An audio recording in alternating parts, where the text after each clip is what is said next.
वेगवेगळ्या पद्धतीनं आपल्या स्वप्नांना पंख देण्याचं काम हे मोदीजींच्या माध्यमातून झालं। आणि सोलापूरमध्ये तर सोलापूरकरांना खरे पंख देखील आम्ही दिले। इथलं एअरपोर्ट लोक म्हणायचे इथे कधी विमान सेवा सुरू होणार नाही, पण इथली विमान सेवा आम्ही सुरू करून दाखवली। आज विमान सेवा नियमित केली। पुढच्या टप्प्यामध्ये या ठिकाणी नाईट लँडिंगची व्यवस्था देखील आम्ही करणार आहोत।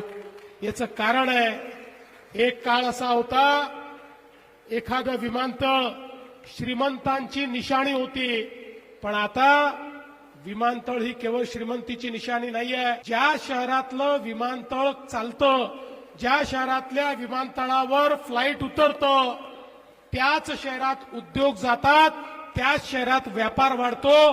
जिथे एअरपोर्ट नाही, जिथे फ्लाईट नाही, त्या ठिकाणी उद्योजक आता जात नाही।